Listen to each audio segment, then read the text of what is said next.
ಇವತ್ತು ನಾವು ಹೊಸ ಪುಸ್ತಕವನ್ನ ಇಬ್ರಿಯರಿಗೆ ಬರೆದ ಪತ್ರಿಕೆಯನ್ನ ಧ್ಯಾನ ಮಾಡ್ಲಿಕ್ಕೆ ಹೋಗ್ತಾ ಇದ್ದೇವೆ. ಇದರ ಬಗ್ಗೆ ಇವತ್ತು ಒಂದು brief introduction to the book of Hebrews. Today we are going to just know and learn some of the important things about the book, because as we are going to meditate and dig some of the spiritual truths from this book, before the background of this book and some introduction about this book must be understood by every listener. Then only we can easily understand the truth, the lessons that we are going to learn in the days to come. So I praise God. Before we start this introduction to the book of Hebrews, let's pray and ask the Lord to help us. Already Brother Jason has prayed, but still I just want to pray for the help of the Holy Spirit. ಕರ್ತನೆ, ತಂದೆಯಾದ ದೇವರೇ, ನಿನ್ನ ಪವಿತ್ರ ನಾಮಕ್ಕೆ ಸ್ತೋತ್ರ ಮಾಡುತ್ತೇವೆ. ಪುನಃ ಈ builders ಎಂಬಂತ ತಂಡದಲ್ಲಿ ಸ್ವಾಮಿ ಇಬ್ರಿಯರಿಗೆ ಬರೆದ ಪುಸ್ತಕವನ್ನ ನಿನ್ನ ವಾಕ್ಯದಲ್ಲಿ ಸತ್ಯವೇದದಲ್ಲಿ ಇರುವಂತ ಅಪರೂಪವಾದಂಥ ಪುಸ್ತಕವನ್ನ ನಾವು ಧ್ಯಾನ ಮಾಡುವುದಕ್ಕೆ ಸಿದ್ಧರಾಗಿದ್ದೇವೆ. ನಿನ್ನ ಸಹಾಯ ಸಿಕ್ಕದ ಹೊರತು ನಾವು ಸತ್ಯವನ್ನು ತಿಳಿಯಲಾರೆವು ಎಂಬುದು ನಮಗೆ ಗೊತ್ತಿದೆ ಸ್ವಾಮಿ. ಹಾಗಾಗಿ ನಿನ್ನ ಪಾದಗಳನ್ನು ಹಿಡಿದುಕೊಂಡು ನಾವು ಪ್ರಾರ್ಥಿಸ್ತೇವೆ. ದಯಮಾಡಿ ನಮ್ಮೊಂದಿಗೆ ಮಾತನಾಡು, ನಮಗೆ ತಿಳಿಯದ ವಿಷಯಗಳನ್ನು ತಿಳಿಯಪಡಿಸಿ, ವಾಕ್ಯದಲ್ಲಿ ಅಡಕವಾಗಿರುವಂತಹ ಆತ್ಮೀಕ ಪಾಠಗಳನ್ನು ತಿಳಿದುಕೊಳ್ಳುವುದರ ಮೂಲಕ ನಾವು ನಮ್ಮ ಆತ್ಮೀಕ ಜೀವನದಲ್ಲಿ ಕರ್ತನೆ ನಿನಗೆ ಮೆಚ್ಚುಗೆಯಾದಂಥ ಮಕ್ಕಳಾಗಿ ಬದುಕುವುದಕ್ಕೆ, ಹಾಗೆ ಬೆಳೆಯುವುದಕ್ಕೆ ನಮಗೆ ಸಹಾಯ ಮಾಡು. ಬಂದಂಥ ಎಲ್ಲ ನನ್ನ ಮಕ್ಕಳನ್ನು ಆಶೀರ್ವದಿಸು, ನಮಗೆ ಸಹಾಯ ಮಾಡು. ಮುಂದಿನ ದಿನಗಳಲ್ಲಿ ಈ ಪತ್ರಿಕೆಯನ್ನು ಧ್ಯಾನ ಮಾಡುವಾಗ ಸ್ವಾಮಿ ನಿನ್ನ ಸಹಾಯ, ನಿನ್ನ ನಡೆಸುವಿಕೆ, ಕರ್ತನೆ ನಿನ್ನ ಆಲೋಚನೆ, ನಿನ್ನ ಸ್ಫೂರ್ತಿಯನ್ನ ನಮಗೆ ದಯಪಾಲಿಸು. ಯೇಸುವಿನ ನಾಮದಲ್ಲಿ ಪ್ರಾರ್ಥಿಸುತ್ತೇವೆ ತಂದೆ, ಆಮೇನ್ ಆಮೇನ್. Okay, welcome to the book of Hebrews. ಇವತ್ತು ನಾವು ಇದರ ಪರಿಚಯವನ್ನ ಮಾಡಿಕೊಳ್ಳೋಣ ಸ್ವಲ್ಪ.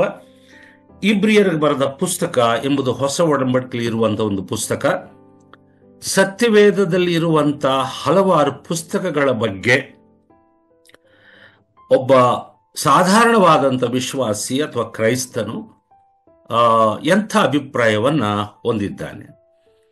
ಕೆಲವು ಪುಸ್ತಕಗಳನ್ನ ತನಗೆ ಅರ್ಥವಾಗುವುದಿಲ್ಲ, ಅದು ನಮಗೆ ಸಂಬಂಧಪಟ್ಟಿದ್ದಲ್ಲ, ಆ ಪುಸ್ತಕಗಳಲ್ಲಿ, ಆ ಗ್ರಂಥದಲ್ಲಿ ನಮಗೆ ಈಗ ಬೇಕಾದಂಥ ವಿಷಯಗಳೇನಿಲ್ಲ ಎಂಬ ಅಭಿಪ್ರಾಯಕ್ಕೆ ಬಂದ್ಬಿಟ್ಟು ಅಂತ ಕೆಲವು ಪುಸ್ತಕಗಳನ್ನು ಪಕ್ಕಕ್ಕಿಟ್ಬಿಟ್ಟಿದ್ದಾರೆ. ಅದರ ಬಗ್ಗೆ ಹೆಚ್ಚು ಆಸಕ್ತಿ ಕ್ರೈಸ್ತ ಸಮಾಜದಲ್ಲಿ, ಸಭೆಗಳಲ್ಲಿ ವಿಶ್ವಾಸಿಗಳು ತೋರಿಸೋದಿಲ್ಲ. ಉದಾಹರಣೆಗೆ ಪ್ರಕಟಣಾ ಗ್ರಂಥ, ಮತ್ತೆ ಕಳೆದ ದಿನಗಳಲ್ಲಿ ನಾವು ಧ್ಯಾನ ಮಾಡಿದ ಪರಮಗೀತ ಮತ್ತು ಯೋಬನ ಪುಸ್ತಕ, ಮತ್ತು ಆ ಪರಂಪರೆಯಲ್ಲೇ, ಆ ಸಾಲಿನಲ್ಲೇ ಈ ಇಬ್ರಿಯರಿಗೆ ಬರೆದ ಪತ್ರಿಕೆಯು ಸಹ ಬರ್ತದೆ. ಯಾಕಂದ್ರೆ ನಾವು ಸಾಧಾರಣವಾಗಿ ಉಳಿದ ಪುಸ್ತಕಗಳನ್ನ ಧ್ಯಾನ ಮಾಡುವುದನ್ನು ನೋಡ್ತೇವೆ, ಕಲಿಯುವುದನ್ನು ನೋಡ್ತೇವೆ, ಯಾಕಂದ್ರೆ ಅದು ಸುಲಭವಾಗಿ ಅನಿಸುತ್ತೆ. ಇದು ನಮಗೆ ಅಲ್ಲ ಎಂಬುವ ಅಭಿಪ್ರಾಯ ಕೆಲವರಲ್ಲಿ ಇದೆ. ಆ ಒಂದು ತಪ್ಪಾದಂಥ ಅಭಿಪ್ರಾಯವನ್ನ ನಾವು ತಕ್ಕೊಳ್ಬೇಕು, ತೆಗೆದು ಹಾಕಬೇಕು. ಹಾಗಾಗಿ ಈ ಪುಸ್ತಕದ ಉದ್ದೇಶ ಏನೆಂಬುದನ್ನ ಮೊದಲು ನಾವು ನೋಡೋಣ. ಇಡೀ ಇಬ್ರಿಯರಿಗೆ ಬರೆದ ಪುಸ್ತಕವನ್ನು ಗ್ರಂಥಕರ್ತನು ಬರೆದಂಥ ವ್ಯಕ್ತಿ ಬರೆಯುವಾಗ ಈ ಬರೆಯುವ ಉದ್ದೇಶವೇನಾಗಿತ್ತು, ಹಾಗೆ ಆ ಬರೆದಂಥ ಗ್ರಂಥಕರ್ತನನ್ನ ಪ್ರೇರೇಪಿಸಿ ಈ ಪುಸ್ತಕವನ್ನು ಬರೆಸಿದಂಥ ದೇವರಿಗೆ, ತನ್ನ ಆತ್ಮನ ಮೂಲಕ ಸಹಾಯ ಮಾಡಿದಂಥ ಪವಿತ್ರಾತ್ಮನಿಗೆ ಏನು ಉದ್ದೇಶ ಇದೆ ಎಂಬುದನ್ನು ಸಹ ನಾವು ತಿಳ್ಕೋಬೇಕು. ಏನೂ ಇಲ್ಲ, ಈ ಪುಸ್ತಕವನ್ನ ಧ್ಯಾನ ಮಾಡಿ ಕಲಿಯುವುದರ ಮೂಲಕ ಯಾವುದೇ ಕ್ರೈಸ್ತಳು, ಒಬ್ಬ ವಿಶ್ವಾಸಿ ತನ್ನ ಜೀವನದಲ್ಲಿ ಸ್ವಲ್ಪ ಮಟ್ಟಿಗೆ ಉತ್ತಮ ಸ್ಥಿತಿಗೆ, ಆತ್ಮೀಕ ಜೀವನದಲ್ಲಿ ಒಂದು ಹೆಚ್ಚಿನ ಮಟ್ಟಕ್ಕೆ ಬೆಳೆಯುವಂತ ಅವಕಾಶ ಇದೆ. ಹಾಗಾಗಿ ಈ ಪುಸ್ತಕವನ್ನು ಬರೆದಿರುವಂತ ಉದ್ದೇಶ, ದೇವರಿಗೂ ಗ್ರಂಥಕರ್ತನಿಗೂ ಇರುವಂತ ಉದ್ದೇಶ ಒಂದೇ.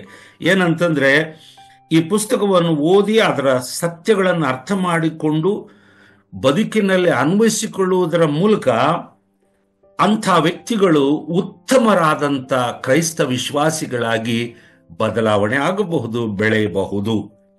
The aim of this book is to help us to become a better Christians. ಉತ್ತಮವಾದ ಕ್ರೈಸ್ತರಾಗಿ ಆಗಬೇಕು ಅನ್ನೋದು. ಯಾಕಂತಂದ್ರೆ ಈ ಪುಸ್ತಕದಲ್ಲಿ ಒಂದು ಮಾತು ಬರೆದಿದೆ. 13ನೇ ಅಧ್ಯಾಯ 22ನೇ ವಚನ. ದಯವಿಟ್ಟು ಯಾರಾದರೂ ಓದಿ ಸಹಾಯ ಮಾಡಿದ್ರೆ ಒಳ್ಳೆಯದು. 13ನೇ ಅಧ್ಯಾಯ 22ನೇ ವಚನ. Chapter 13 verse 22. There is an attractive statement we can find. ಸಹೋದರರೇ, ಈ ಎಚ್ಚರಿಕೆಯ ಮಾತನ್ನು ಸಹಿಸಿಕೊಳ್ಳಬೇಕೆಂದು ನಿಮ್ಮನ್ನು ಬೇಡಿಕೊಳ್ಳುತ್ತೇನೆ. Yes, thank you brother. Thank you. Okay. ಈ ಎಚ್ಚರಿಕೆಯ ಮಾತನ್ನು ನೀವು ಸಹಿಸಿಕೊಳ್ಳಬೇಕೆಂದು ನಿಮ್ಮನ್ನು ಬೇಡಿಕೊಳ್ಳುತ್ತೇನೆ ಅಂತ ಹೇಳ್ತಾನೆ. ಮೈ ವರ್ಡ್ ಆಫ್ ಎಕ್ಸಾರ್ಟೇಷನ್ ಅಂತ ಹೇಳಿ ಇಂಗ್ಲಿಷ್ನಲ್ಲಿ ಇರುತ್ತೆ. My word of exhortation. The very purpose and aim of writing this book is to exhort believers in Christ so that they will grow in their spiritual life. Okay, ಅದು ಉದ್ದೇಶ. ಹಾಗಾಗಿ ಈ ಪತ್ರಿಕೆಯಲ್ಲಿ ಈ ವಚನವನ್ನು ನಾವು ನೆನಪಿಟ್ಕೋಬೇಕು.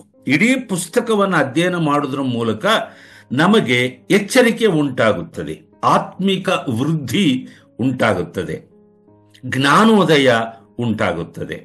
ಆತ್ಮಿಕ ಜೀವನದಲ್ಲಿ ಇನ್ನೊಂದು ಮೆಟ್ಟಿಲು, ಇನ್ನೊಂದು ಹಂತವನ್ನು ನಾವು ಹತ್ತುವ ಅವಕಾಶವಿದೆ. ಇನ್ನಷ್ಟು ಉತ್ತಮರಾದಂಥ ದೇವರ ಮಕ್ಕಳಾಗಿ, ಕ್ರೈಸ್ತ ವಿಶ್ವಾಸಿಗಳಾಗಿ ಬದುಕುವುದಕ್ಕೆ ಸಾಧ್ಯವಾಗುತ್ತೆ. ಹಾಗೆ ಈ ಮಾತನ್ನ ಮೂಲ ಗ್ರೀಕ್ ಭಾಷೆಯಲ್ಲಿ ಪ್ಯಾರಾಕ್ಲೇಟ್ ಅಂತ ಹೇಳ್ತಾರೆ. ಪ್ಯಾರಾಕ್ಲೇಟ್ ಅನ್ನೋದಕ್ಕೆ ಅರ್ಥ ಏನಂತಂದ್ರೆ ಎಕ್ಸಾರ್ಟೇಷನ್, ಎಚ್ಚರಿಕೆ ಅಷ್ಟೇ ಅಲ್ಲ, ಅದರಲ್ಲಿ ಪ್ರೋತ್ಸಾಹವಿದೆ, ಆಮೇಲೆ ಆದರಣೆ ಇದೆ, ಮತ್ತು ಒಂದು ರೀತಿಯ ಓಲೈಸುವಿಕೆ ಸಹ ಇದೆ. ಇಷ್ಟೆಲ್ಲ ಅರ್ಥಗಳನ್ನು ಒಳಗೊಂಡಿರುವಂತ ಪದ ಗ್ರೀಕ್ನಲ್ಲಿ ಉಪಯೋಗಿಸಿರುವಂತ ಪ್ಯಾರಾಕ್ಲೇಟ್ ಎನ್ನುವಂತ ಮಾತು. ಎಕ್ಸಾರ್ಟೇಷನ್, ಎಚ್ಚರಿಕೆ ಎನ್ನುವ ಮಾತಿಗೆ ಬದಲಾಗಿ ಮೂಲ ಗ್ರೀಕ್ ಭಾಷೆಯಲ್ಲಿ ಉಪಯೋಗಿಸಿರುವಂತ ಮಾತು. ಅಂದಮೇಲೆ ಇದರಲ್ಲಿ ಕೇವಲ ಎಚ್ಚರಿಕೆ ಅಂದಾಗ ನಮಗೇನು ಅಪಾಯ ಇರುವಾಗ ಎಚ್ಚರಿಕೆ ಅಂತ ಹೇಳ್ತಾರಲ್ಲ, ಅದು ಮಾತ್ರವಲ್ಲ, ಅದರಲ್ಲಿ ಇನ್ನಷ್ಟು ಆಳವಾದ ಅರ್ಥಗಳು ಒಳಗೊಂಡಿವೆ. ಅದು ಪ್ರೋತ್ಸಾಹವೂ ಹೌದು, ಮತ್ತೆ ಓಲೈಸುವುದು ಹೌದು, ಆದರಿಸುವುದು ಹೌದು, ಸಂತೈಸುವುದು ಹೌದು, ಪ್ರೋತ್ಸಾಹ ಪಡಿಸುವುದು ಹೌದು. ಇಷ್ಟೆಲ್ಲ ಅರ್ಥಗಳಿದೆ. ಹಾಗಾಗಿ ಈ ಪುಸ್ತಕವನ್ನು ಓದುವ ಒಬ್ಬ ಸಾಧಾರಣವಾದ ಕ್ರೈಸ್ತ ವಿಶ್ವಾಸಿಗೆ ಇಷ್ಟೆಲ್ಲ ಪ್ರಯೋಜನವಿದೆ. ಆದರೆ ಮೇಲ್ನೋಟಕ್ಕೆ ಇದು ಎಚ್ಚರಿಕೆಯ ಮಾತುಗಳಾಗಿ ಕಂಡು ಬರ್ತದೆ. ಮೈ ವರ್ಡ್ ಆಫ್ ಎಕ್ಸಾರ್ಟೇಷನ್ ಅಂತ ಹೇಳ್ತಾನೆ. ನಂತರ ಈ ದಿನಗಳಲ್ಲಿರುವಂತಹ ಸಭೆ ಈ ಪುಸ್ತಕದಲ್ಲಿರುವಂಥ ಆತ್ಮಿಕ ಪಾಠಗಳನ್ನು ಕಲಿಯುವುದು, ಅದನ್ನು ಆಚರಿಸುವುದು, ಅರ್ಥ ಮಾಡಿಕೊಂಡು ಆಚರಿಸುವುದು ಬಹಳ ಅವಶ್ಯಕವಾದಂಥದ್ದು, ಅಗತ್ಯವಾದಂಥದ್ದು. ಈಗಾಗಲೇ ಈ ಕಾರ್ಯಕ್ರಮದ ಪ್ರಾರಂಭದಲ್ಲಿ ಬ್ರದರ್ ಜಾಸನ್ ಅವರು ಪ್ರಾರ್ಥನೆ ಮಾಡುವಾಗ ಹೇಳಿದ್ರು, ಅಪ್ಪ, ಕ್ರೈಸ್ತರಲ್ಲಿ, ದೇವರ ಮಕ್ಕಳಲ್ಲಿ ಇವತ್ತು ಆತ್ಮಿಕ ಹಸಿವು, ಬಾಯಾರಿಕೆಗಳು ಅದು ಇಂಗಿ ಹೋಗಿವೆ, ಒಣಗಿ ಹೋಗ್ತಾ ಇದೆ. ಯಾರಿಗೂ ದೇವರ ವಾಕ್ಯವನ್ನು ಕಲಿಯಬೇಕೆನ್ನುವಂತ ಆಕಾಂಕ್ಷೆ ಇಲ್ಲ, ಹಂಬಲವಿಲ್ಲ, ಕುತೂಹಲವಿಲ್ಲ, ಇಷ್ಟವಿಲ್ಲ, ಆತ್ಮಿಕವಾದ ಹಸಿವು ಇಲ್ಲ ಎಂಬುದಾಗಿ ಅವರು ಹೇಳಿದರು. ಅದು ಅಕ್ಷರಶಃ ನಿಜ. ಇನ್ನೊಂದು ಒಂದು ಏನು ಹೇಳೋದು, ಒಂದು ಆಶ್ಚರ್ಯಕರವಾದ ವಿಷಯ ಏನಂತಂದ್ರೆ, ಈ ಪುಸ್ತಕದಲ್ಲಿ ಬರೆದಂಥ ಪಾಠಗಳು ಒಂದು ವರ್ಗದವರಿಗೆ, ಒಂದು ಆತ್ಮಿಕ ರೀತಿಯಲ್ಲಿ ಒಂದೇ ಒಂದು ಮಟ್ಟದಲ್ಲಿರುವಂಥವರಿಗೆ ಮಾತ್ರ ಅನ್ವಯಿಸುವಂಥವುಗಳಲ್ಲ. ಆತ್ಮಿಕವಾಗಿ ಎಳೆಗೂಸುಗಳಾಗಿರುವಂಥ ದೇವರ ಮಕ್ಕಳಿಗೂ, ಅಂದರೆ ಬೇಬ್ಸ್, ಸ್ಪಿರಿಚುವಲ್ ಬೇಬ್ಸ್, ಆತ್ಮಿಕವಾಗಿ ಮಕ್ಕಳಾಗಿ ಇರುವಂಥವರಿಗೂ ಪ್ರಯೋಜನವಾಗುತ್ತೆ. ಹಾಗೆ ಆತ್ಮಿಕವಾಗಿ ಹೇಳಿಕೊಳ್ಳಬೇಕಾದಷ್ಟು ರೀತಿಯಲ್ಲಿ ಬೆಳೆದು ಬಂದಿರುವಂಥ ದೇವರ ಮಕ್ಕಳಿಗೂ ಬೇಕಾದಂಥ ಆತ್ಮಿಕ ಪಾಠಗಳು ಇದರಲ್ಲಿ ಸತ್ಯಗಳು ಇದೆ ಪ್ರಿಯರೇ. ಇದೊಂದು ವಿಶೇಷವಾದ, it is the book for the baby believer as well as for the mature believers. ಅದು ಬೆಳೆದಂತ ನನಗೆ ಬೇಡ ಇಬ್ರಿ ಪತ್ರ ನನಗೆಲ್ಲ ಗೊತ್ತು ಅಂತ ಹೇಳುವ ಮಟ್ಟಕ್ಕೆ ಸೇರುವಂಥವ್ರಿಗೂ ಇದು ಬೇಕು, ಇದನ್ನು ಕಲಿಬೇಕಾದಂಥ ಅವಶ್ಯಕತೆ ಇದೆ. ಹಾಗೆ ಇನ್ನು ಎಳೆಗೂಸುಗಳಾಗಿ ಅಂಬೆಗಾಲ ಹಾಕುತ್ತಾ ನಡೆಯುತ್ತಿರುವಂಥ ಆತ್ಮಿಕ ಬಾಲ್ಯದಲ್ಲಿರುವಂಥ ಕ್ರೈಸ್ತ ವಿಶ್ವಾಸಿಗಳಿಗೂ ಈ ಪುಸ್ತಕವನ್ನು ಧ್ಯಾನ ಮಾಡುವ ಅಗತ್ಯತೆ ಇದೆ. ಮಾತ್ರವಲ್ಲ, ಯಾಕೆ ಇದು ಬೇಕಾಗಿದೆ ಈ ದಿನಗಳಲ್ಲಿ? ಇಬ್ರಿಯರಿಗೆ ಬರೆದ ಪತ್ರಿಕೆಯನ್ನು ಅಧ್ಯಯನ ಮಾಡುವ ಅವಶ್ಯಕತೆ ಏನಿದೆ ಅಂತಂದ್ರೆ, ಇವತ್ತು ನಮ್ಮ ಪ್ರಪಂಚದಲ್ಲಿ, ನಮ್ಮ ದೇಶದಲ್ಲಿ, ನಮ್ಮ ಸುತ್ತಮುತ್ತಲು ನಮಗೆ ಕಂಡು ಬರುತ್ತಿರುವಂತ ಒಂದು ದೃಶ್ಯ ಏನಂತಂದ್ರೆ, ಆತ್ಮಿಕವಾದಂಥ ಮತ ಸಂಬಂಧವಾದಂಥ ಸೆಲೆಬ್ರಿಟಿಗಳ ಗದ್ದಲ ಜಾಸ್ತಿ ಆಗ್ಬಿಟ್ಟಿದೆ. Spiritual celebrities, I don't want to say spiritual, religious celebrities, because there won't be any celebrities in spiritual life or spiritual world. ಆತ್ಮಿಕ ಲೋಕದಲ್ಲಿ ಸೆಲೆಬ್ರಿಟೀಸ್ ಇರಲ್ಲ, ಯೇಸು ಕ್ರಿಸ್ತನೊಬ್ಬನೇ ಸೆಲೆಬ್ರಿಟಿ. ಹಾಗಾಗಿ ಇವತ್ತು ಕ್ರೈಸ್ತ ಸಮಾಜದಲ್ಲಿ ಎಲ್ಲಿ ನೋಡಿದ್ರು ಆತ್ಮಿಕ ಸೆಲೆಬ್ರಿಟಿಗಳ ಗದ್ದಲ ಜಾಸ್ತಿ ಆಗ್ಬಿಟ್ಟಿದೆ. ಯಾಕಂತಂದ್ರೆ, ಅವರನ್ನು ಯಾಕೆ ಸೆಲೆಬ್ರಿಟಿ ಅಂತ ಹೇಳ್ತೀವಿ ಅಂತಂದ್ರೆ, ನೀವು ನೋಡ್ರಿ, ಸೇವಕರ ಗುಂಪಿನಲ್ಲಿ ಇಂಥವ್ರು ಬೇಕಾದಷ್ಟು ಕಂಡು ಬರ್ತಾರೆ. ಅವ್ರನ್ನ ನೋಡಿ ಪ್ರಭಾವಿತರಾದಂಥ ಸಾಧಾರಣ ಕ್ರೈಸ್ತರು, ಸಭೆಯ ಹಿರಿಯರು ಸಹ, ಸ್ತ್ರೀ ಪುರುಷರು ಇಬ್ಬರೂ ಸಹ ಆ ಆಕರ್ಷಣೆಗೆ ಬಲಿಯಾಗಿ ಅದೇ ಹಾದಿಯಲ್ಲಿ ಅವರನ್ನೇ ಹಿಂಬಾಲಿಸ್ತಾ ಹೋಗ್ತಿದ್ದಾರೆ. ಇದು ತುಂಬಾ ವಿಚಾರಕರವಾದಂಥ ವಿಷಯ, ದುಃಖಕರವಾದಂಥ ವಿಷಯ ಮತ್ತು ನಮಗೆ ಸಿಟ್ಟನ್ನು ಬರಿಸುವಂತಹ ವಿಷಯವೂ ಸಹ ಹೌದು. ಹಾಗಾಗಿ ಇಂಥ ಒಂದು ಪರಿಸ್ಥಿತಿಯಲ್ಲಿ ಸಾಧಾರಣ ಕ್ರೈಸ್ತರು, ವಾಕ್ಯವನ್ನು ಆಳವಾಗಿ ಅರಿಯದೇ ಇರುವಂತ ಕ್ರೈಸ್ತರು ಏನ್ ಮಾಡ್ತಾರೆ ಅಂದ್ರೆ, ಇಂಥ ಮತ ಸಂಬಂಧವಾದಂಥ ಸೆಲೆಬ್ರಿಟಿಗಳ ಗದ್ದಲದಲ್ಲಿ ಅವರಲ್ಲಿ ಕಂಡು ಬರುವ ಆಕರ್ಷಣೆಗಳಿಗೆ ಬಲಿಯಾಗಿ ಅವರನ್ನು ಹಿಂಬಾಲಿಸುತ್ತಾ ಅವರ ಕಾಲಿನ ಬಳಿಯಲ್ಲಿ ಕುಳಿತುಕೊಂಡು ಅವರು ಹೇಳುವುದೆಲ್ಲವೂ ವೇದವೆಂದು ಪರಿಗಣಿಸುವಂತ ಒಂದು ಪರಿಸ್ಥಿತಿ ಇವತ್ತು ಕ್ರೈಸ್ತ ಸಮಾಜದಲ್ಲಿ ಉಂಟಾಗಿದೆ. ಅದನ್ನ ನಾವು ನೆನಪಿಟ್ಕೊಳ್ಬೇಕು. ಯಾಕೆ ಇವರನ್ನ ನಾನು ಮತ ಸಂಬಂಧವಾದ ಸೆಲೆಬ್ರಿಟಿಗಳು, ರಿಲಿಜಿಯಸ್ ಸೆಲೆಬ್ರಿಟೀಸ್ ಅಂತ ಯಾಕೆ ಕರಿತೀನಿ ಅಂತಂದ್ರೆ, they don't want to put Jesus first, they want Jesus to be in the last in their life, in their preaching, in their influence. ಅವರು ತಮ್ಮ ಪ್ರಭಾವವನ್ನು ಜನರ ಮೇಲೆ ಮಾಡ್ತಾರೆ. ಯೇಸು ಕ್ರಿಸ್ತನ ಪ್ರಭಾವ ಜನರ ಮೇಲೆ ಇರಬೇಕು ಅನ್ನುವಂಥ ಹಂಬಲ ಅವರಿಗಿಲ್ಲ. ಹಾಗಾಗಿ ಅವರ ಬದುಕಿನಲ್ಲಿ ನಾವು ನೋಡಿದ್ರೆ ಆಳವಾಗಿ ಅವರ ಜೀವನದಲ್ಲಿ ಯೇಸು ಸ್ವಾಮಿಗೆ ಒಂದು ಕೊನೆಯ ಪ್ರಾಧಾನ್ಯತೆ ಕೊಟ್ಟಿದ್ದಾರೆ. ದ ಲಾಸ್ಟ್ ಪ್ರಯಾರಿಟಿ ಅಂದ್ರೇನೆ ಮೊದಲ ಆದ್ಯತೆ ಇಲ್ಲ, ಅವರಿಗೆ ಆದ್ಯತೆ. ತಾವು ಕಾಣಿಸ್ಬೇಕು, ತಮ್ಮನ್ನ ಜನರು ಹೊಗಳಬೇಕು, ತಮ್ಮ ಕಡೆಗೆ ಬರಬೇಕು, ತಮ್ಮ ಬಗ್ಗೆನೇ ಹೇಳಬೇಕು, ತಮ್ಮ ದೊಡ್ಡಸ್ತಿಕೆ ಬಗ್ಗೆ ಜನರಿಗೆ ತಮ್ಮ ಅನುಯಾಯಿಗಳು ಹೇಳಬೇಕು. ಇದೆಲ್ಲ ಸೆಲೆಬ್ರಿಟಿಗಳಲ್ಲಿ ಕಂಡುಬರುವ ಲಕ್ಷಣಗಳು, ಕ್ರಿಸ್ತನ ನಿಜವಾದ ಸೇವಕರಲ್ಲಿ ಕಂಡುಬರುವಂತಹ ಲಕ್ಷಣಗಳು ಅಲ್ಲ. ಯೋಹಾನ ಹೇಳಿದ ಹಾಗೆ, ನಾನು ತಗ್ಗಲ್ಪಡಬೇಕು, ಆತನು ಹೆಚ್ಚಿಸಲ್ಪಡಬೇಕು ಎಂಬುದೇ ಅವರ ಧ್ಯೇಯವಾಗಿರುತ್ತೆ. ಯೇಸು ಕ್ರಿಸ್ತನನ್ನ, ಆತನ ಶಿಲುಬೆಯ ವಾರ್ತೆಯನ್ನ ಹೆಚ್ಚಿಸಿ ಹೇಳುವುದೇ ಒಬ್ಬ ನಿಜವಾದ ಆತ್ಮಿಕ ಸೇವಕನ ಲಕ್ಷಣವಾಗಿರುತ್ತೆ. ಹಾಗಾಗಿ ಈ ಪುಸ್ತಕವನ್ನ ಈ ದಿನಮಾನಗಳಲ್ಲಿ ಧ್ಯಾನ ಮಾಡುವ, ಕಲಿಯುವ, ಅದರ ಸತ್ಯಗಳನ್ನು ಅರ್ಥ ಮಾಡಿಕೊಂಡು ಅದನ್ನು ಅನುಸರಿಸುವ ಅಗತ್ಯತೆ ಇದೆ. ಒಂದು ವೇಳೆ ನನ್ನ ಮಾತುಗಳನ್ನು ಕೇಳುತ್ತಿರುವಂತ ನೀವು ಯಾರಾದರೂ ಪಾಸ್ಟರ್ಗಳಾಗಿದ್ದರೆ, ದೇವರ ಸೇವಕರುಗಳಾಗಿ ಒಂದು ಗುಂಪು ಜನಗಳನ್ನ ಆತ್ಮಿಕವಾಗಿ ದೇವರ ಕಡೆಗೆ ನಡೆಸುತ್ತಾ ಕುರಿ ಮಂದೆಯನ್ನು ಕಾಯುವ ಕುರುಬರಾಗಿ ಇರುವುದಾದರೆ, ಒಂದು ವಿಷಯ ನೀವು ನೆನಪಿಟ್ಕೋಬೇಕು. ನಿಮ್ಮ ಬಳಿಯಲ್ಲಿರುವಂತ ವಿಶ್ವಾಸಿಗಳನ್ನ ಹಾಗೆ ಬಿಟ್ಟು ಬಿಡದೆ ಅವರನ್ನ ಒಂದು ಪ್ರಬುದ್ಧತೆಯ ಮಟ್ಟಕ್ಕೆ ನಡೆಸಬೇಕು ಎನ್ನುವ ಹಂಬಲ, ಆಶೆ ನಿಮ್ಮಲ್ಲಿದ್ರೆ, ಸೇವಕರುಗಳಿಗೆ ಹೇಳ್ತೇನೆ, ಈ ಪುಸ್ತಕ ನಿಮಗೆ ಬಹಳ ಉಪಯೋಗವಾಗುತ್ತೆ. ಈ ಪುಸ್ತಕದಲ್ಲಿ ಇಬ್ರಿಯರ ಬರೆದ ಪತ್ರಿಕೆಯಲ್ಲಿ ಬರೆದಿರುವಂತಹ ಸತ್ಯಾರ್ಥಗಳನ್ನು ನೀವು ನಿಮ್ಮ ಸಭೆಯಲ್ಲಿರುವಂತ ನಿಮ್ಮ ಕುರಿಗಳಿಗೆ ಅಥವಾ ನಿಮ್ಮ ವಿಶ್ವಾಸಿಗಳಿಗೆ ಉಪದೇಶ ಮಾಡಿ ಅವರಿಗೆ ಇದನ್ನು ಕಲಿಸುವುದಾದರೆ ಖಂಡಿತವಾಗಿ ಅವರು ಬಲವಾದ ವಿಶ್ವಾಸಿಗಳಾಗಿ ಬೆಳೆಯುತ್ತಾರೆ.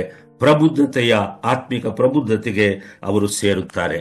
ಇಷ್ಟೆಲ್ಲ ಹೇಳಿಬಿಟ್ಟು ನೇರವಾಗಿ ನಾವು ಈಗ ಇಬ್ರಿಯರ ಬರೆದ ಪತ್ರಿಕೆಯ ಪರಿಚಯಕ್ಕೆ ನಾವು ಹೋಗೋಣ. ಈಗ ಇಲ್ಲಿ ನಾನು ಮಾಡಿದ್ದಾರೆ brief introduction to the book of Hebrews ಅಂತ ಹೇಳಿದ್ದಾರೆ. Number 1, the author of the book, ಪುಸ್ತಕದ ಲೇಖಕ ಅಥವಾ ಬರವಣಿಗೆ ಯಾರು ಮಾಡಿದ್ದಾರೆ, ಯಾರು ರಚಿಸಿದ್ದಾರೆ ಎಂಬುದಾಗಿ ನೋಡ್ತೇವೆ. ನಿಜಕ್ಕೂ ಈ ಪುಸ್ತಕವನ್ನು ಯಾರು ಬರೆದಿದ್ದಾರೆ ಎಂಬುದು ಗೊತ್ತಿಲ್ಲ. ಯಾಕಂದ್ರೆ ಪುಸ್ತಕವನ್ನು ಬರೆದಂತ ವ್ಯಕ್ತಿ ತನ್ನ ಹೆಸರನ್ನ ಅಲ್ಲಿ ಸೇರಿಸಲಿಲ್ಲ. ದ ಬುಕ್ ಆಫ್ ಹೀಬ್ರೂಸ್ ಅನ್ನೋದು ಮಾತ್ರ ಇರುತ್ತೆ. ಹಾಗಾಗಿ the author of this book is unknown, ಅನಾಮಕನಾಗಿ ಇದ್ದಾನೆ. ಆದರೆ ಬಹಳಷ್ಟು ಊಹಾಪೋಹಗಳು ಕ್ರೈಸ್ತ ಸಮಾಜದಲ್ಲಿ ಮೊದಲನೇ ಶತಮಾನದಿಂದಲೂ ಈ ಪುಸ್ತಕ ಬರೆದ ದಿನಗಳಿಂದಲೂ ಇದೆ. ಅಂದ್ರೆ ಹಲವಾರು ಅಭಿಪ್ರಾಯಗಳು, ಅದಕ್ಕೆ ಸಣ್ಣ ಪುಟ್ಟ ಆಧಾರಗಳಿದ್ರೂ ಅವರು ಬರೆದಿರಬಹುದು ಅನ್ನೋಂಥ ಅಭಿಪ್ರಾಯ ಇದೆ. ಆ ಅಭಿಪ್ರಾಯಗಳಲ್ಲಿ ಆ ಸ್ಪೆಕ್ಯುಲೇಷನ್ಸ್ ಅಂತಾರೆ, ಆ ರೀತಿಯ ಊಹಾಪೋಹಗಳಲ್ಲಿ ಏನಂತಂದ್ರೆ ಪೌಲನ ಜೊತೆಯಲ್ಲಿ ಸೇವೆಗೆ ಹೋದಂತ ಮಿಷನರಿ ಸೇವೆಗೆ ಹೋದಂತ ಬರ್ನಬಾಸ್ ಎಂಬುವರ ಬಗ್ಗೆ ಇದೆ. ಹಾಗೆ ಹಳೆ ಒಡಂಬಡಿಕೆಯಲ್ಲಿ ಬಹಳ ಪ್ರವೀಣನಾಗಿದ್ದಂಥ, ಶಾಸ್ತ್ರಗಳಲ್ಲಿ ಬಹಳ ಪ್ರವೀಣನಾಗಿದ್ದಂಥ ಅಪೋಲ್ಲೋ ಎಂಬಂತ ಅಲೆಕ್ಸಾಂಡ್ರಿಯಾದ ಪಟ್ಟಣಸ್ಥನಾಗಿದ್ದ ಅಪೋಲ್ಲೋನು ಸಹ ಬರೆದಿರಬಹುದು ಎನ್ನುವ ಅಭಿಪ್ರಾಯ ಕೆಲವರಲ್ಲಿದೆ. ಕೆಲವರಲ್ಲಿ ಬರ್ನಬಾಸ್ ಬರೆದಿರಬಹುದು ಎನ್ನುವಂತ ಅಭಿಪ್ರಾಯ ಇದೆ. ಇನ್ನು ಕೆಲವರು ರೋಮಿನ ಕ್ಲೆಮೆಂಟ್ ಅವರು ಬರೆದಿದ್ದಾರೆ ಎಂಬ ಅಭಿಪ್ರಾಯ ಇದೆ. ಇನ್ನು ಕೆಲವರು ಅಪೊಸ್ತಲನಾದ ಪೌಲನ ಜೊತೆಯಲ್ಲಿ ಎರಡನೇ ಸುವಾರ್ಥ ದಂಡಯಾತ್ರೆಯಲ್ಲಿ ಆತನ ಜೊತೆಯಲ್ಲಿ ಹೋದಂತ ಸೈಲಸ್ ಇಂಗ್ಲಿಷ್ನಲ್ಲಿ ಅವರಾಗಿ, ಇನ್ನು ಕೆಲವರು ಲೂಕನು ಬರೆದಿರಬಹುದು ಅಂತ ಅಭಿಪ್ರಾಯ ಇದೆ. ಇನ್ನು ಕೆಲವರು ಫಿಲಿಪ್ಪನು, ಯೇಸು ಸ್ವಾಮಿ ಶಿಷ್ಯರಲ್ಲಿ ಒಬ್ಬನಾದ ಫಿಲಿಪ್ಪನು ಬರೆದಿದ್ದಾನೆ ಅಂಥೇಳಿ, ಅಥವಾ ಸುವಾರ್ತಿಕನಾದ ಫಿಲಿಪ್ಪನ್ ಬರೆದಿರ್ಬೋದು ಅಂಥೇಳಿ ಅಭಿಪ್ರಾಯ ಇದೆ. ಇನ್ನು ಕೆಲವರಿಗೆ ಅಭಿಪ್ರಾಯ ಏನಂತ, ಅಭಿಪ್ರಾಯ ಪಡೋಕೆ ಏನು ತಪ್ಪಿಲ್ಲಲ್ಲ, ಪೌಲನಿಗೆ ಸಂಗಡಿಗರಾಗಿ ಜೊತೆಗಾರರಾಗಿ ಸೇವೆಯಲ್ಲಿ ಸಹಕರಿಸಿದಂಥ ಅಕ್ವಿಲಾ ಪ್ರಿಸ್ಕಿಲ್ಲ ಎಂಬುವರನ್ನು ನಾವು ನೋಡ್ತೇವೆ ಅಪೊಸ್ತಲರ ಕೃತ್ಯಗಳಲ್ಲಿ.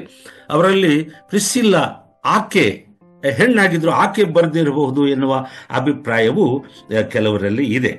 ಏನೇ ಆದರೂ ಇದರ ನಡುವೆ ಒಂದು ಆಸಕ್ತಿಕರವಾದಂಥ ಸಮಾಚಾರ, ಸುದ್ದಿ ನಮಗಿದೆ. ಅದನ್ನು ನೋಡೋಣ, ಸತ್ಯವೇದದಲ್ಲೇ ನೋಡೋಣ.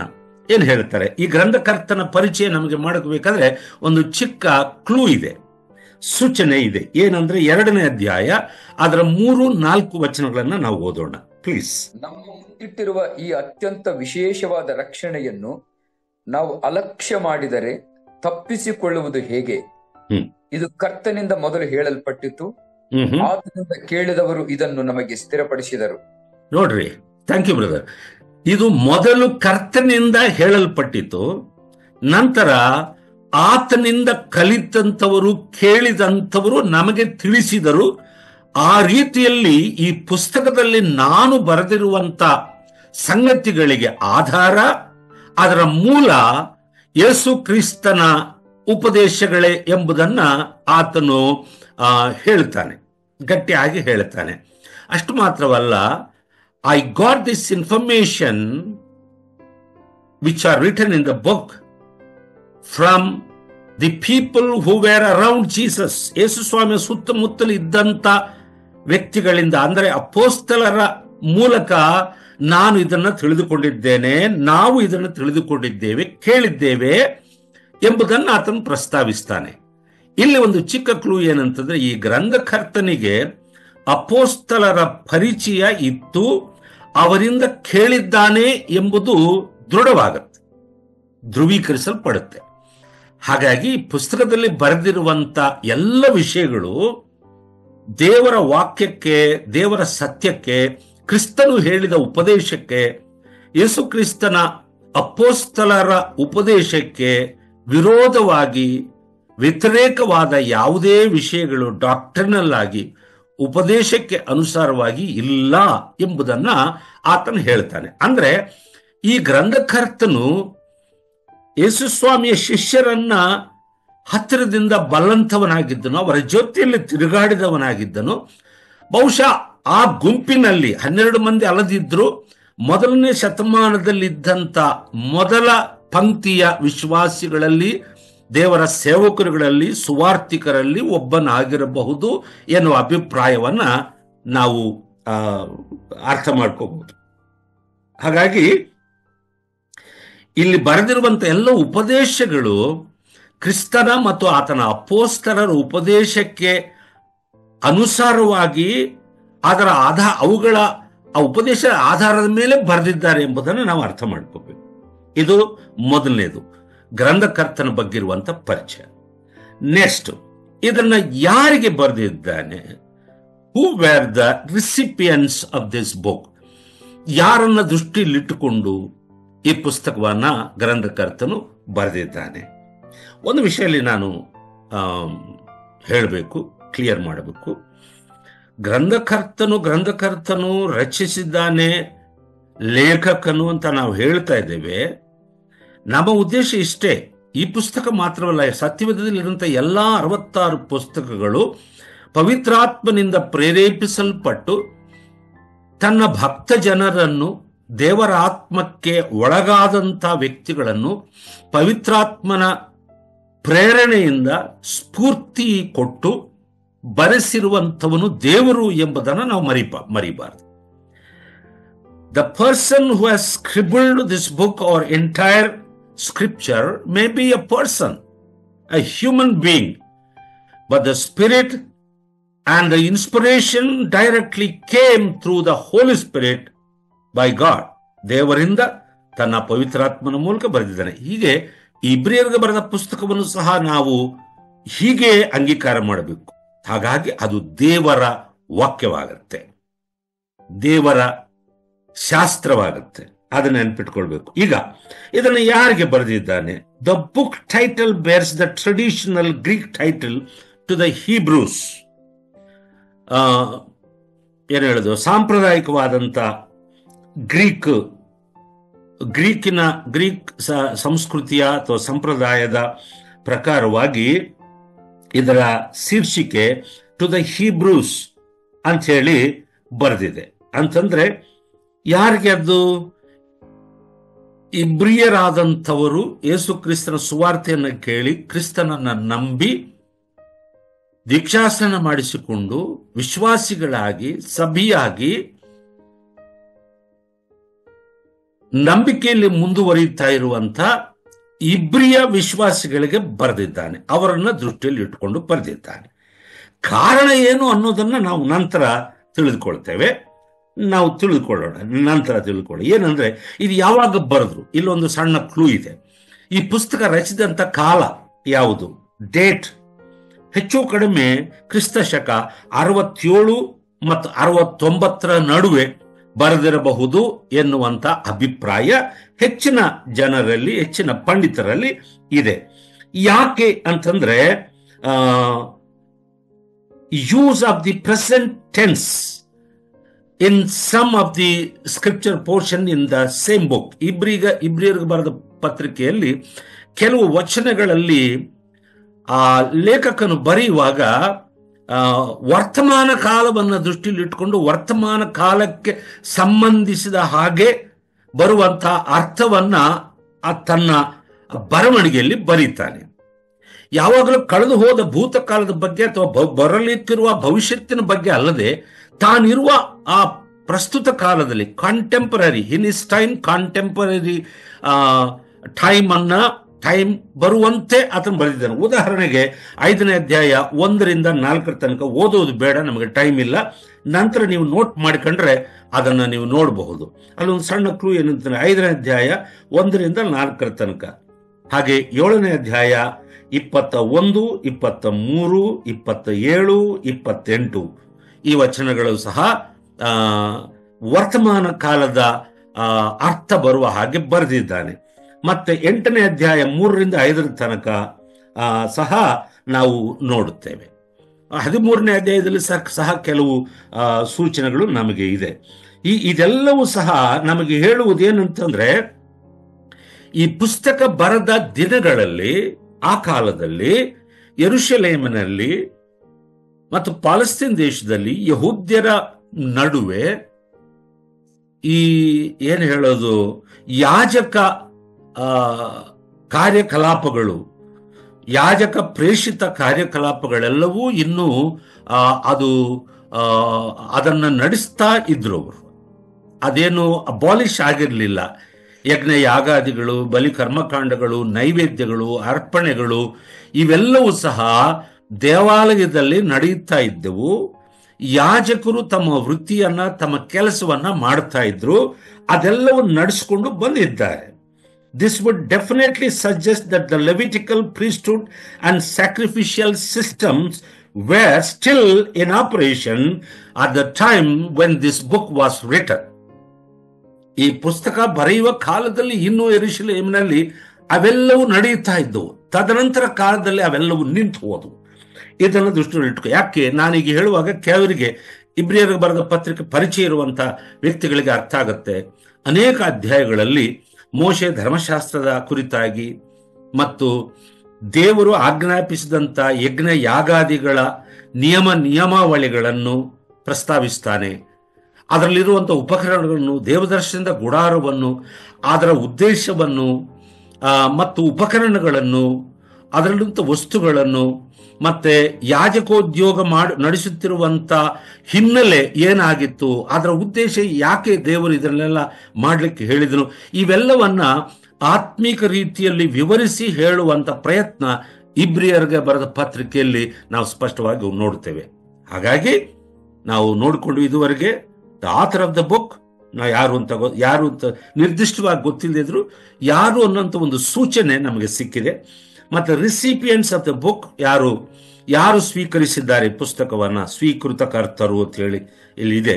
ಅಂದ್ರೆ ಯಾರಿಗೆ ಅಂತಂದ್ರೆ ಮುಖ್ಯವಾಗಿ ಆ ದಿನಗಳಲ್ಲಿದ್ದಂಥ ಮೊದಲನೇ ಶತಮಾನದಲ್ಲಿ ಇದ್ದಂಥ ಇಬ್ರಿಯ ವಿಶ್ವಾಸಿಗಳಿಗೆ, ಕ್ರೈಸ್ತರಿಗೆ ಬರೆದಿದ್ದಾನೆ.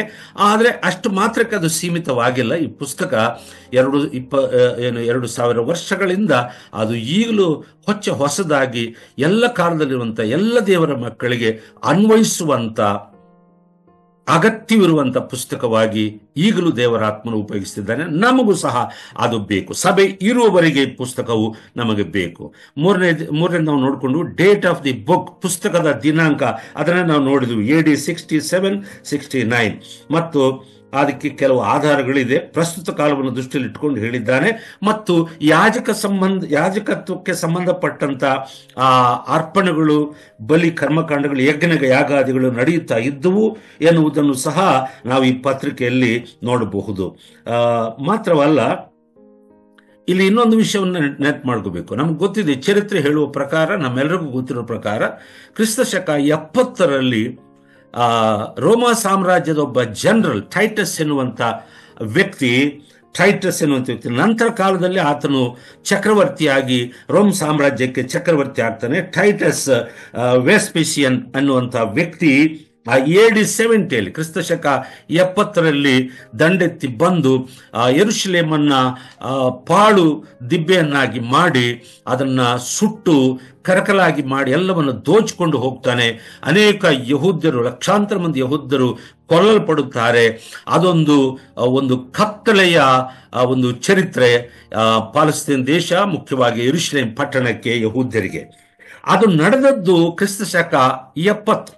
ಅಂದ್ರೆ ಅದಕ್ಕಿಂತ ಮುಂಚೆ ಯಾಜಕ ಸಂಬಂಧಪಟ್ಟಂತ ಎಲ್ಲ ಕಾರ್ಯಕಲಾಪಗಳು ನಡೆಯುತ್ತದೆ. ಎಲ್ಲ ಚಟುವಟಿಕೆಗಳು ಯಾಜಕ ಏನು ಹೇಳೋದು, ಸ್ಯಾಕ್ರಿಫೈಸ್, ಯಜ್ಞಗಳಿಗೆ ಸಂಬಂಧಪಟ್ಟಂತೆ ಎಲ್ಲ ಚಟುವಟಿಕೆಗಳು ನಡೆಯುತ್ತಾ ಇದ್ವು.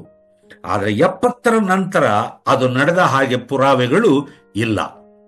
ಹಾಗಾಗಿ ಅದಕ್ಕೆ ಮೊದಲೇ ನಡೆದಿದ್ದರಿಂದ, ಈ ಪುಸ್ತಕ ಬರೆದಿದ್ದರಿಂದ, ಅವೆಲ್ಲವೂ ನಡೆಯುತ್ತಾ ಇದ್ದುದರಿಂದ ಅವುಗಳನ್ನು ಹೋಲಿಸಿ ಈ ಪುಸ್ತಕವನ್ನ ಈ ಗ್ರಂಥಕರ್ತನು ಬರೆಯುತ್ತಾನೆ. ಓಕೆ, ಸೊ ಇದೊಂದು ನಮಗೆ ಕ್ಲೂ. ಮಾತ್ರವಲ್ಲ, ಇನ್ನೊಂದು ಅಪರೂಪವಾದಂತ ವಿಶೇಷವಾದ ಒಂದು ಕ್ಲೂ ಏನಂತಂದ್ರೆ, ರೋಮ ಚಕ್ರವರ್ತಿಯಾಗಿದ್ದಂಥ ನೀರೋವಿನ ಕಾಲದಲ್ಲಿ ಕ್ರೈಸ್ತ ಸಭೆಗೆ ಮೊದಲನೇ ಶತಮಾನದಲ್ಲಿ ಹಿಂಸೆ ಉಂಟಾಯಿತು. ತುಂಬ ಕಷ್ಟಗಳು ಎದುರುಕೊಂಡ್ರು. ಪ್ರಾಯಶಃ ಈ ಪುಸ್ತಕ ಬರೆದಂತ ಕಾಲದಲ್ಲಿ ಸಹ ಆ ಕಡೆಯಿಂದ, ಚಕ್ರವರ್ತಿಯ ಕಡೆಯಿಂದ ಈ ಹೊಸ ಮತ, ಹೊಸ ನಂಬಿಕೆಗೆ ಸಾಕಷ್ಟು ಕಿರುಕುಳ, ಹಿಂಸೆ ಉಂಟಾಗ್ತಾ ಇದೆ. ಅದಕ್ಕೆ ಸಂಬಂಧಪಟ್ಟಂತ ಅನೇಕ ದೇವರ ಮಕ್ಕಳನ್ನು, ಅಪೋಸ್ತಲರನ್ನು, ಅವರನ್ನು ಹಿಂಬಾಲಿಸಿದಂತ ಅನೇಕ ದೇವರ ಮಕ್ಕಳನ್ನು ಸಹ ಅವರು ಕೆಲವರನ್ನ ಕೊಂದರು, ಕೆಲವರನ್ನ ಸೆರೆಮನೆ ಹಾಕಿದ್ರು. ಇದೆಲ್ಲವೂ ನಮಗೆ ಗೊತ್ತಿದೆ. ಅದರಲ್ಲಿ ಮುಖ್ಯವಾಗಿ ಅಪೋಸ್ತಲನಾದ ಪೌಲನ ಶಿಷ್ಯನಾದ ತಿಮೋಥೆಯನ ಪ್ರಸ್ತಾವನೆ ಈ ಪುಸ್ತಕದಲ್ಲಿ ಇದೆ. ದಯಮಾಡಿ ಓದ್ರಿ. 13ನೇ ಅಧ್ಯಾಯ 23ನೇ ವಚನದಲ್ಲಿ ತಿಮೋಥೆಯನ ಪ್ರಸ್ತಾವನೆ ಇದೆ. ತಿಮೋಥೆಯನ ಪ್ರಸ್ತಾವನೆ ಯಾಕೆ ಬಂದಿದೆ? ಬಹುಶಃ ಇದು ಪೌಲನಾಗಿರಬಹುದಂತೆ ಹೇಳಿ ಬರೆದದ್ದು ಪೌಲನು, ಅಪೊಸ್ತಲನಾದ ಪೌಲನೇ ಬರೆದಿದ್ದಾನೆ ಎಂಬ ಅಭಿಪ್ರಾಯ ಬಹಳಷ್ಟು ಮಂದಿಯಲ್ಲಿದೆ. ಆದರೂ ನಾವು ಅದನ್ನು ಗಟ್ಟಿಯಾಗಿ ಹೇಳುವುದಕ್ಕೆ ಬದಲು ಪ್ರಾಯಶಃ ಅಪೊಸ್ತಲನಾದ ಪೌಲನು ಆಗಿರಬಹುದು ಅಂತ ಹೇಳೋದ್ರಲ್ಲಿ ತಪ್ಪಾಗೋದಿಲ್ಲ. ಯಾಕಂದ್ರೆ ಆತನ ಬರವಣಿಗೆ ಶೈಲಿ ಇಲ್ಲಿ ಎಲ್ಲ ರೀತಿಯಲ್ಲಿ ಇಲ್ಲದೆ ಇದ್ರೂ ಸಹ ಕೆಲವು ಪ್ರಸ್ತಾವನೆಗಳು ಆತನೇ ಬರೆದಿರಬಹುದು ಎನ್ನುವಂತ ಅಭಿಪ್ರಾಯ ಇದೆ. ಏನೇ ಆದ್ರೂ 13ನೇ ಅಧ್ಯಾಯ 23ನೇ ವಚನ ನಾವು ಓದೋಣ. ತಿಮೋಥೆಯನ ಪ್ರಸ್ತಾವನೆ ಇದೆ. ಕಮಾನ್. ನಮ್ಮ ಸಹೋದರನಾದ ತಿಮೋಥೆಯನಿಗೆ ಬಿಡುಗಡೆಯಾಯಿತೆಂಬುದು ನಿಮಗೆ ತಿಳಿದಿರಲಿ. ಅವನು ಬೇಗ ಬಂದರೆ ನಾನು ಅವನೊಂದಿಗೆ ಬಂದು ನಿಮ್ಮನ್ನು ಕಾಣುವೆನು ಎಂಬುದೇ. ನೋಡ್ರಿ, ಇದು ಪೌಲನು ಬರೆದಿರಬಹುದು ಎಂಬುದಕ್ಕೆ ಅನೇಕ ಪಂಡಿತರಿಗೆ ಆಧಾರವಾಗಿ ನೋಡುತ್ತಾರೆ. ತಿಮೋಥೆಯನಿಗೂ ಪೌಲನಿಗಿದ್ದಂತ ಸಂಬಂಧ ಎಂಥದ್ದು ಅಂತ ನಮಗೆ ಗೊತ್ತು ಏನ್ರಿ. ಹಾಗಾಗಿ ತಿಮೋಥೆಯನನ್ನ ಸೆರೆಮನೆಯಲ್ಲಿ ಹಾಕಿದ್ದಾರೆ. ಹಿಂಸೆಗೆ ಗುರುತಾಗಿ ಅವನು ಸೆರೆಮನೆಯಲ್ಲಿದ್ದ ಎಷ್ಟು ಕಾಲ ಇದನ್ನು ಗೊತ್ತಿಲ್ಲ. ಆತನಿಗೆ ಬಿಡುಗಡೆ ಆಗಿದೆ, ಯಾವ ಕಾರಣದಿಂದ ಆಗಿದೆಯೋ ಗೊತ್ತಿಲ್ಲ. ಆ ವಿಷಯವನ್ನ ಇಲ್ಲಿ ಪ್ರಸ್ತಾವನೆ ಮಾಡ್ತಾರೆ. ಅಂದ್ರೆ ಹಿಂಸೆಯ ಪರಾಕಾಷ್ಠೆ ಇನ್ನೂ ಬರಲಿಲ್ಲ, AD 70 ಇನ್ನೂ ಬಂದಿಲ್ಲ. ಅದಕ್ಕೆ ಮೊದಲೇ ನಡೆದಂತ ಸಂಭವಗಳು ಇದರಲ್ಲಿ ಪ್ರಸ್ತಾವನೆ ಮಾಡಿದ್ದಾನೆ. ಹಿಂಸೆ ಇರಲಿಲ್ಲ ಅಂತ ಹೇಳೋಕ್ಕಾಗೋಲ್ಲ. ಇಬ್ರಿಯರಿಗೆ ಬರೆದ ಪತ್ರಿಕೆ ಬರೆದಂತ ಸಮಯದಲ್ಲಿ ಕ್ರೈಸ್ತ ಸಭೆಗೆ ಚಕ್ರವರ್ತಿಯ ಮೂಲಕ ಹಿಂಸೆ ಇದೆ.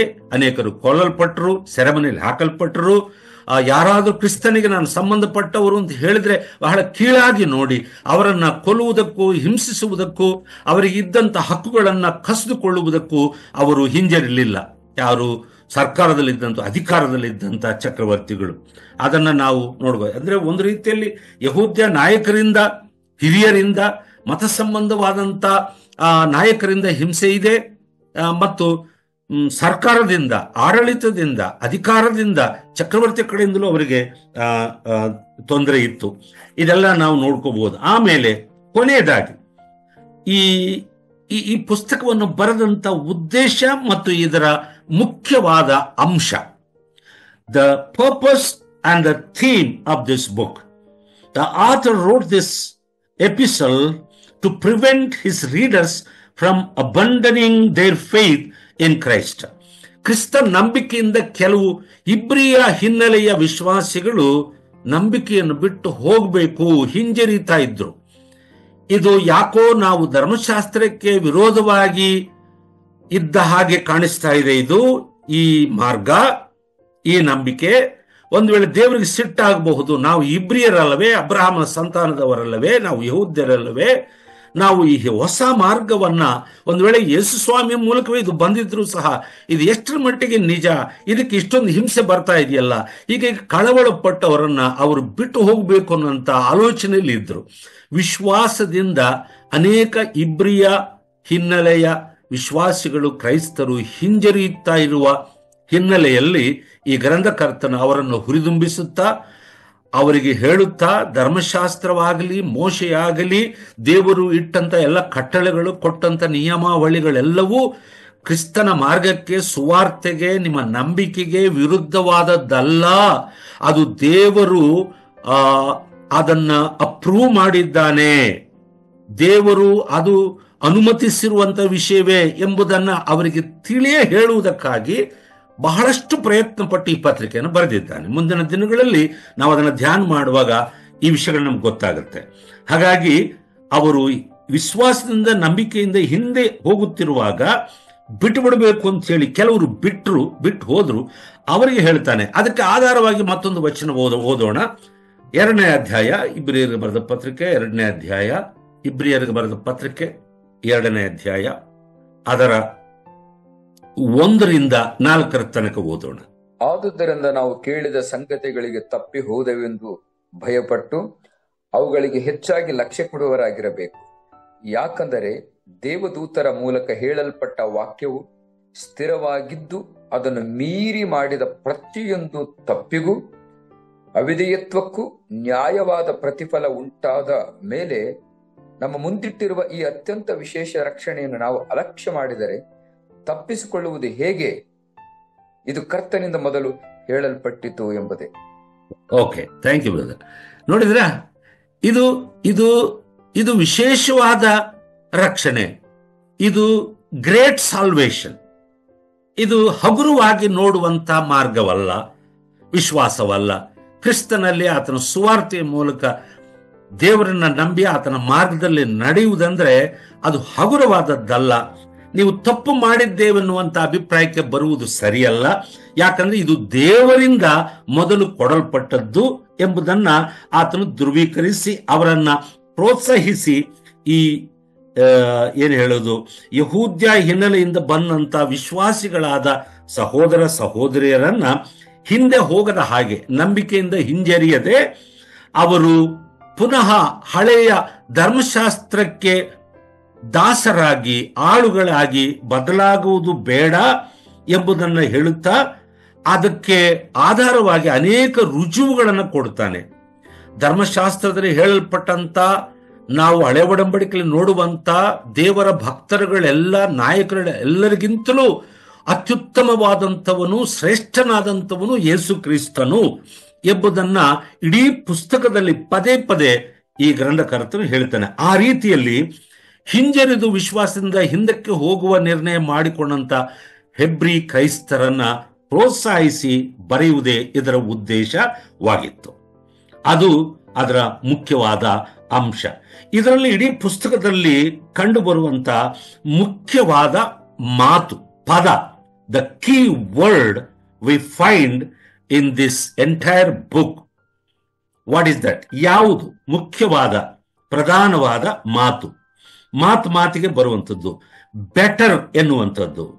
This word is found throughout the epistle. ಈ ಇಡೀ ಪುಸ್ತಕದಲ್ಲಿ ಉತ್ತಮವಾದದ್ದು, ಬೆಟರ್, ಉತ್ತಮ, ಉತ್ತಮ, ಅದಕ್ಕಿಂತಲೂ ಉತ್ತಮ, ಇದಕ್ಕಿಂತ ದ ಬೆಟರ್ ಎನ್ನುವಂತ ಮಾತು ನಾವು ಪದೇ ಪದೇ ನೋಡ್ತೀವಿ. ಅದನ್ನ ನಾವು ಮುಖ್ಯವಾದ ಅಂಶವಾಗಿ ನಮ್ಮ ಮನಸ್ಸಿನಲ್ಲಿ ಇಟ್ಕೋಬೇಕು. ಯಾವುದು ಉತ್ತಮವಾದದ್ದು? ಯಾರು ಉತ್ತಮವಾದಂಥವರು? ಲೋಕದಲ್ಲಿ ಅವರಿಗೂ ನಮಗೂ ಸಹ ಇವತ್ತು ಅನೇಕ ವಿಷಯಗಳು, ಅನೇಕ ವ್ಯಕ್ತಿಗಳು ಉತ್ತಮರ ಹಾಗೆ ಕಂಡು ಬರುತ್ತಾರೆ. ಆದರೆ ಎಲ್ಲಕ್ಕಿಂತಲೂ ಎಲ್ಲರಿಗಿಂತಲೂ ಉತ್ತಮನಾದಂಥವನು ಯೇಸು ಕ್ರಿಸ್ತನು ಎಂಬುದು ಧ್ರುವೀಕರಿಸುವುದಕ್ಕೆ ಅವರಿಗೆ ಮನವರಿಕೆ ಮಾಡಿಕೊಟ್ಟು ಮತ್ತೆ ವಿಶ್ವಾಸದಲ್ಲಿ ಅವರನ್ನ ಸ್ಥಿರಪಡಿಸುವುದಕ್ಕಾಗಿ ಪ್ರಯತ್ನ ಮಾಡುವ ಒಂದು ಪ್ರಯತ್ನವೇ ಇಬ್ರಿಯರಿಗೆ ಬರೆದ ಪುಸ್ತಕದ ಉದ್ದೇಶ ಮತ್ತು ಅದರ ಮುಖ್ಯವಾದ ಅಂಶ. ಮತ್ತು ಕೊನೆಯದಾಗಿ ಇದರಲ್ಲಿ ಮುಖ್ಯವಾದ ಇಲ್ಲಿ ಬರೆದಿದ್ದೆ ನೋಡ್ರಿ, the key word of this book, ಪುಸ್ತಕದ ಕೀಲಿಕೈ ವಚನ. ಓಕೆ, ಕೀಲಿಕೈ, ಓಕೆ, ಕೀಲಿಕೈ ವಚನ, the key warnings of the book. ಇದು ಒಂಥರ ವಿಚಿತ್ರವಾಗಿದೆ. ಕೀ ವಾರ್ನಿಂಗ್ಸ್, ಎಚ್ಚರಿಕೆಯ ಮಾತುಗಳು ಸಹ ಇದೆ. ಅದರಲ್ಲಿ ಪ್ರಮುಖವಾದ ಎಚ್ಚರಿಕೆಗಳು ಇವೆ. ಅದನ್ನ ನಾವು ನೋಡಬಹುದು. ಏನಂತಂದ್ರೆ, a unique features of the epistles to the Hebrews are the warnings throughout the book. ಪದೇ ಪದೇ ಎಚ್ಚರವಾಗಿರ್ರಿ, ಜಾಗರೂಕರಾಗಿರ್ರಿ ಎಂಬ ಮಾತು ಪದೇ ಪದೇ ನಮಗೆ ಕೇಳಿಸುತ್ತೆ ಇಡೀ ಪುಸ್ತಕದಲ್ಲಿ, ಇಬ್ರಿಯರ ಬರೆದ ಪುಸ್ತಕದಲ್ಲಿ. ಸೊ ಇದು ಈ ಪುಸ್ತಕದ ಸಂಕ್ಷಿಪ್ತವಾದ ಪರಿಚಯ. ಇವೆಲ್ಲವನ್ನ ನಾವು ಇವತ್ತು ಯಾಕೆ ಧ್ಯಾನ ಮಾಡಿದ್ದೇವೆ ಅಂದ್ರೆ, ಮುಂದಿನ ದಿನಗಳಲ್ಲಿ ಪುಸ್ತಕವನ್ನು ಒಂದೊಂದು ಅಧ್ಯಾಯವನ್ನಾಗಿ ನಾವು ಧ್ಯಾನ ಮಾಡುತ್ತಾ ಹೋಗುವಾಗ ಇದರ ಹಿನ್ನೆಲೆಯನ್ನು ಹೇಳುವುದಕ್ಕೆ ಹೆಚ್ಚಿನ ಸಮಯ ತಕ್ಕೊಳ್ಳದೆ ನಾವು ಯಾವ ಅಧ್ಯಾಯವನ್ನ, ಯಾವ ವಚನಗಳನ್ನ ಧ್ಯಾನ ಮಾಡುತ್ತೇವೆಯೋ, ಅಧ್ಯಯನ ಮಾಡುತ್ತೇವೆಯೋ, ಅವುಗಳಲ್ಲಿರುವಂಥ ಆತ್ಮಿಕ ಆಚರಣಾತ್ಮಕವಾದ ವಾಕ್ಯಗಳನ್ನು, ಸತ್ಯಗಳನ್ನು ತಿಳಿದುಕೊಳ್ಳುವುದಕ್ಕೆ ನಾವು ಹೆಚ್ಚಿನ ಸಮಯ ಕೊಡಬಹುದು. ಹಾಗಾಗಿ ಇವತ್ತು ಈ ಚಿಕ್ಕ ಸಂಕ್ಷಿಪ್ತವಾದ ಪರಿಚಯ ಕೊಟ್ಟಿದ್ದೇನೆ.